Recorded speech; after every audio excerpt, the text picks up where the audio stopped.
Dear students, welcome to today's lecture. So, we would as always would begin with a brief recap of what we had covered in last lecture and then go on from there. So, in last lecture we had discussed two things main.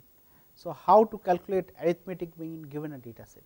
So, arithmetic mean represents one of the most widely used metrics for representing your data, and we also briefly discussed about transformations. Is given a data set, how can you make use of transformations to make it easier for you to calculate arithmetic mean, particularly if you are doing it by hand.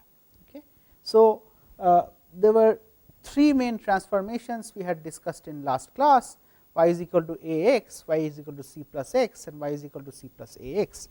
So, just to give you an example, if you let us say have numbers like 10, 20, 22, 35, 46, 78. So, what should you do? So, what you see, there are two things which are going on. These are increasing roughly in terms of in jumps of 10 or so, and you have a range from 10 to 80, right. So, either what we can do is, so particularly if you are doing by hand, and in this particular case there are only 5 numbers. So, we can even add up by hand. So, one possibility is divide by 10. Okay. So, then you have the numbers 1, 2.2, 3.5, 4.6 and 7.8. These you can add up by hand very easily.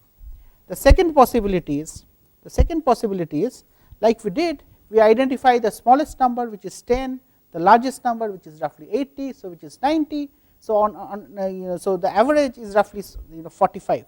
So, average here is roughly equal to 10 plus 78 by 2, which is roughly equal to 45, sorry 80, 90. So, 45. So, we can apply the transformation y is equal to x minus 45 here, and then in that case my numbers will be minus 35.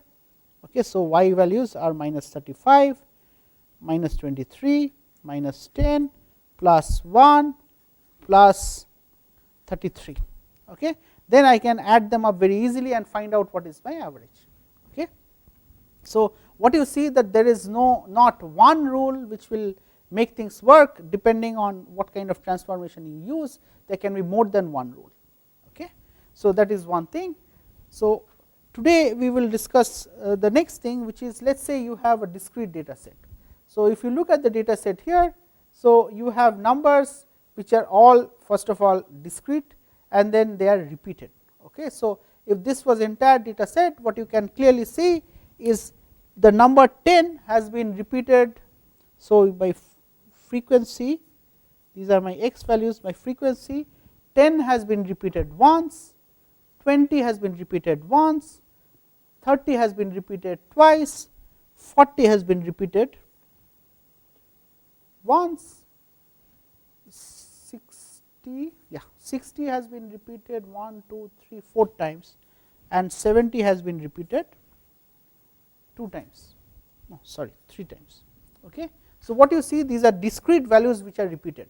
So, if I were to go back to the way we calculated our average, we want to do, so in general we can write it as frequency is f1, f2, f3, so on and so forth, and these guys we call as x1, x2. So, we can calculate my x bar is simply x1 into f1 times plus x2, which has been repeated f2 times, plus x3, which is repeated f3 times, so on and so forth, plus xn, which has been repeated fn times. Okay. And we want to divide by the total number of observation, which is nothing by f1 plus f2 plus f3 plus dot dot dot plus fn. Okay. So, we can, the final expression becomes x bar is nothing but summation fi into xi by summation fi. Okay. So, as as before I did not put the start and end values, but this just summation alone means that I am doing a sum from I is equal to 1 to I equal to n. Okay. So, you can do this as an exercise. So, you know what are the values of f1, f2, what are the values of x1, x2, and please calculate the final average. Okay. So, this is what it is. You can have to basically calculate the frequency of each number, each discrete variable and the value, and then calculate the total sum as per this particular equation. Now, let us, I wanted to discuss one more thing. So, even in this case, let us say this example that we took, the variables are 10, 20, 30, so on and so forth, right. So, you have a range. So, your minimum value is 10, your maximum value is around 70, okay, fine. You have a range. So, you can see that the jump is roughly by 60. Imagine I have data which is 1, 2, 3, 4 and then 45, 89, so on and so forth. So, what I can clearly see is if I take a mean, arithmetic mean, I will get a value which is going to be much greater than these two, and it will be much more biased toward these bigger numbers, right. So, this is one of the principal weaknesses of calculating arithmetic mean. If you have large variation in your data set, then arithmetic mean might give you a value which really does not mean anything. Okay. So, what might be an alternative in our approach to come up with a better number? So, one number which is often used, or which is used to calculate this, is called the geometric mean. Okay. So, as opposed to adding up the numbers, you take their product and you take their root, nth root. Okay. So, if we have n numbers x1, x2, x3 dot dot dot xn. So, the way we do geometric mean, and in short we write GM is equal to nth root x1 into x2 into x3 dot dot xn. So, the way to write it in short mathematically is to write nth root and you put this thing called pi, okay, pi of xi, okay, and I is equal to 1 to n here. So, this means product. Okay. So, if I is equal to 1 to n equal to 1, then it will simply be 1. If n is 5, then you have x1, x2, x3, x4, x5, so on and so forth. Okay. So, this is a simple representation of geometric mean. Now, let us take an example and see what this what this rule does. So, imagine you have a data set as follows, which is 15, 10, 5, 8, 17, 100. So, my numbers are 15, 10, 5, 8, 17, 100. Okay. So, if I were to sort these numbers and put them next to each other in terms of ascending order. So, I have 5, 8, 10, 15, 17, 100. So, but just by looking at the data, I can clearly see that the number 100 is really an outlier. In other words, outlier means maybe this data was taken when there is some error in the procedure of acquisition of data, some experimental error, because I can see that my number is the other numbers are much closer to each other. So, here my 5 to 17 range is 12 only, right. So, 17 minus 5 is 12 versus 100 minus 5 is 95. Now, how can I, so if I account for 100 in calculating the average, what number do I get? So, my arithmetic mean x bar becomes 13 plus 25 plus 17 plus 100, so you have 6 numbers, right. So, 30, 55, 155, 155 by 6 is equal to 12, 55. So, if I were to roughly write, it is close to 26. Okay. It is close to 26. Okay. The exact value is 25.8. Okay.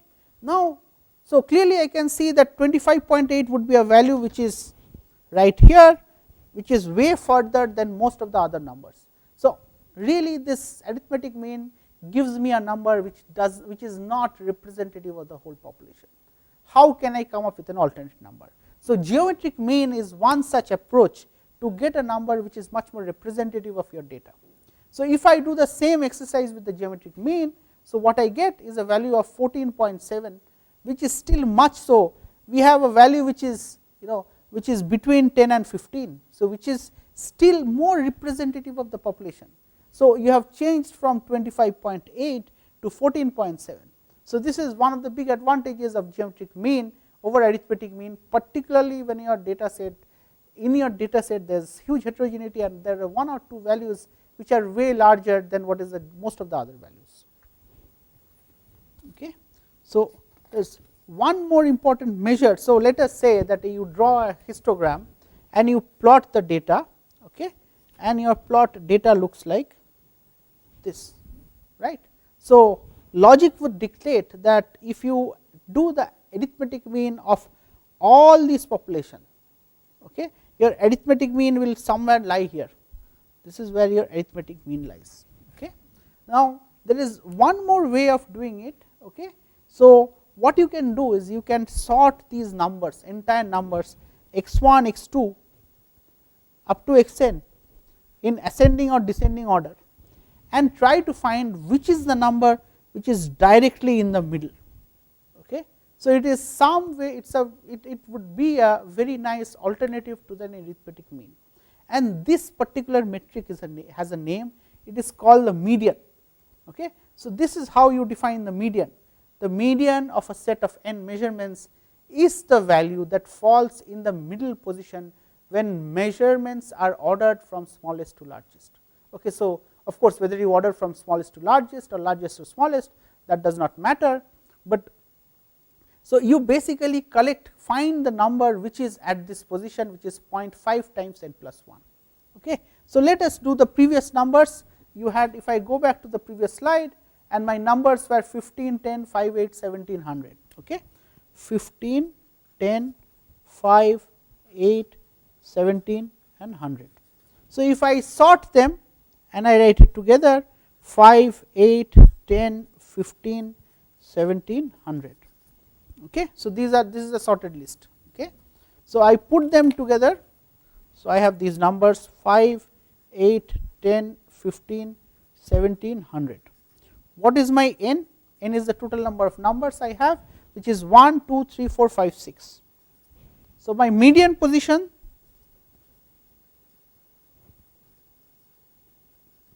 is what? Is equal to half into n plus 1, right. So, 0.5 times n plus 1 is equal to 0.5 into 7 is equal to 3.5. Okay. So, 3.5 means what? The position is somewhere right in the middle of 10 and 15. Okay. This is the third number, this is the fourth number, but my median is the number which is right at position 3.5. So, how do I find the number which is 3.5? So, I use what is called as interpolation. Okay. So, my median as per this will be the average. So, will be 10 plus half into 10 plus 15. This is the position. Okay. It is middle of this. So, will be 10 plus half into 10 plus 15 is 12.5 is equal to, so, and then its position is half. Sorry, it is simply at this position, it is going to be half into 10 plus 15 is 12.5. So, your median is 12.5. Okay. So, you get a number which is even better. So, it is much more representative of this entire data set. The effect of 100 has completely been eliminated. So, and the other advantage is median is of course much more easier to calculate than geometric mean. Okay. So, let us solve another problem of calculating the median. Okay. So, let us take this following data set again. So, what I can have, so let me first count. So, I want to calculate the median, right. I want to number them and I want to see what is the, so first of all how many numbers do I have? I have 1, 2, 3, 4, 5, 5 into 5 is 25. So, n is equal to 25. I want to order their numbers together. So, I have to sort them in terms of lowest to highest number. Okay. So, my lowest number is 18.3, the next highest number is 19.2, the next highest number is 19.2, you have 20, 20, 20, 20, the next highest number is 20, I have 121 here, after 21 I have 23 here, so 23, after 23 is 24.3 is there here, and 24.2 is here. So, 24.2, 24.3, okay, 24.2, 24.5, then after 24.5 you have 25, you have 25, 25.2, 25.6, sorry, there is 25.5 also, then 25.6, so 25.5 is there, 25.6, after that you have 26.6, okay. Then after 26.6 you have 27.5. So, I can write the remaining numbers. Now, I know that n is 25, right. So, my median position is basically, so half into n plus 1 position is equal to half into 25 plus 1 is equal to 13, right. So, I did not complete it, but whatever number 1, 2, 3, 4, 5, 6, 7, 8, 9, 10, 11, 12, 13. So, your median is 25.6. So, median is 25.6. Okay. So, sometimes you will get an exact value. So, if your number of data is odd, so when n is odd, then half of n plus 1 will give you an exact value. So, you directly choose this value, but when n is even, half of n plus 1 will give you an a fraction. So, you have to interpolate between two numbers, as was the case previously. So, in this case I had 6 observations. So, my median position was 3.5, in which case I had to interpolate between the two numbers, but when n is equal to odd, okay, so I can get the exact value because this is an exact position. So, I can just collect the number at that position. Okay. So, there is one more metric, okay, there is one more metric which is often used. This is called the mode, the most frequently occurring value. Okay. So, in our case, so let us say for example, this is a data set of number of visits to a dental clinic in a typical week, and we can see that which is the most frequently observing value. So, let us tabulate again. Okay. I have my x and I have my frequency. Okay. So, number of visits 1, I have 2, I have 3, I have 4, I have 5, I have 6, I have 7, I have 8, I have 9. Okay.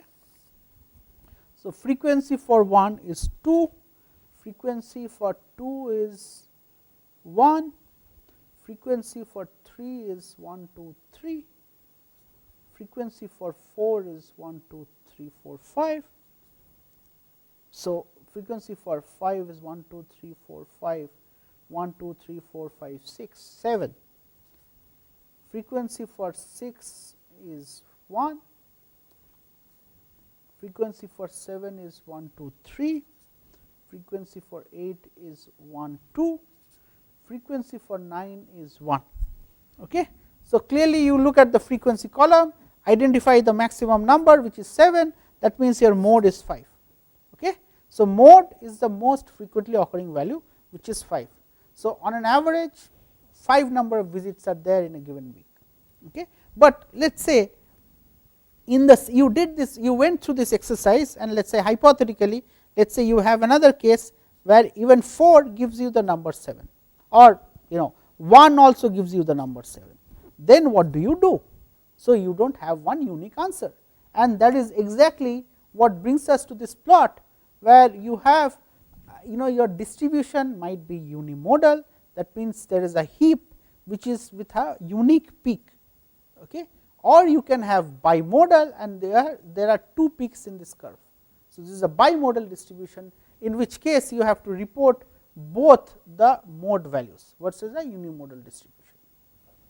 Okay. So, now that we have 3 different metrics of quantifying the data, one is mean, one is median, one is mode. So, which one do we choose? Which one do we choose? So, a rule of thumb is mode is used for large data sets, let us just say for hypothetical case you had only 5 observations and these observations 1, 2, 2, 4, 5. So, in this case reporting a mode does not make sense because your data set is too small. Okay. So, in this case it is better to do either a mean or a median. So, as a rule of thumb, if you look back at the rule of thumb, mode is used for large data sets. Now, what is large? If you have 50 observations, I would say that is a reasonable number to calculate or to report mode as one of the representative metrics. The other two metrics, mean and median, are used for both small and large data sets. So, as we said that one of the caveats of mode is depending on your distribution you may not have one unique value, but there might be more than one, but both mean and median gives you one particular value. The other beauty about median is insensitive to outliers, as we had seen in the previous case, where we could clearly see that if when we are doing the arithmetic mean, this guy 100 will directly influence your observations, but when you are doing the median, then essentially you are finding out the position which is here, and then that eliminates the possibility or effect of outliers. Okay. So, this is one of the beauty of this median metric, that median is less sensitive to outliers, but you have multiple values which are all big and they are spread across, then median might have a value. There is another way of thinking about when to use mean, when to use median, and when to use mode. Okay. So, let us say you did experiments where there were two conditions or two experimental conditions A and B, and you have obtained your data set and you want to ask, do A and B differ? Okay. In other words, if I so let us say you have done your frequency histogram, this is for condition A, and for condition B this is for condition B. Okay. So, from a peaked distribution which has a distinct maxima, B is reasonably flat, in other words all values are equally reasonable. So, clearly this would tend to say that there is a big difference. So, and you can report mode as this value, but in the example that I took there is no mode to report. Second thing is A bigger than B, in that case median might be a good way to look at it. Okay. And last, how much you want to quantify the extent to which A and B differ, and in that case we can report the mean. Okay. So, there are different contexts in which you might use a mean, a median, or a mode. Let us go through few examples where we compute all these three quantities. Okay. So, let us again come to this particular example, the number of visits to a dental clinic in a typical week, right. So, what we wanted to show, I had calculated that frequency distribution. Okay. So, this was the frequency distribution earlier. Okay.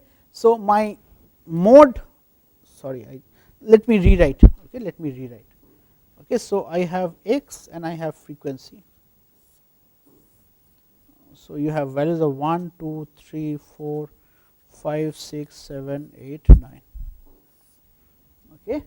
So, 1 is 2 times, 1 is 2 times, 2 is 1 time, 3 is 3 times, 4 is 5 times, 5 is 7 times, 6 is 1 time, 7 is 3 times, 8 is 2 times, 9 is 1 time. Okay. So, for this particular distribution we want to identify, the mode which we already have. So, my mode is equal to 5. Let us calculate the mean then. So, mean I can use the formula x bar is equal to summation f x by summation f. This would give the value 1 into 2 plus 2 into 1 plus 3 into 3 plus 4 into 5 plus 5 into 7 plus 6 into 1 plus 7 into 3 plus 8 into 2 plus 9 into 1 by total number of observations is 2 plus 1 3, 3 plus 3 6, 6 plus 5 11, 11 plus 7 18, plus 1 19, 19 plus 3 22, 22 24 25. So, let us calculate the sum here. So, here we have 2 plus 2 4, 4 plus 9 13, 13 plus 20 33, 33 plus 35 68, 68 plus 6, 74, 74 plus 21 is 95, 95 plus 16 is 101, 101 plus 9 is 110. So, it is 110 by 25. Okay. So, let us go to the next page. So, we had found mean is equal to 110 by 25, 4 plus 4.4. Mode we have found out as 5, and median. So, if we arrange the numbers, okay, so for calculating median, we have to arrange the numbers. We have 1 1, 2 2, 3 3 3, 4 4 4 4 4, 5 5 5 5 5, 1 2 3 4 5 6 7, 6 7 7 7, 8 8 9, right. So, I want to find out. So, median is at position half into 25 plus 1, which is position 13. And what is position 13? 1 2 3 4 5 6 7 8 9 10 11 12 13. So, we get a median is equal to 5. So, these are your 3 observations. You see in this particular case, mean, mode, median, they are all very close to each other, but still there is a difference. Okay. So, in the general context, if I were to draw the curves, so in the best case situation, we will discuss this particular curve, which is a Gaussian or a Gaussian distribution, a Gaussian or a normal distribution.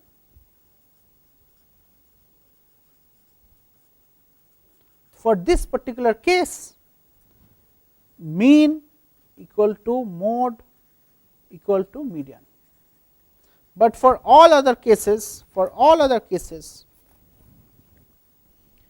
in general, so this is one particular case, but your data might look like this or data might look like this.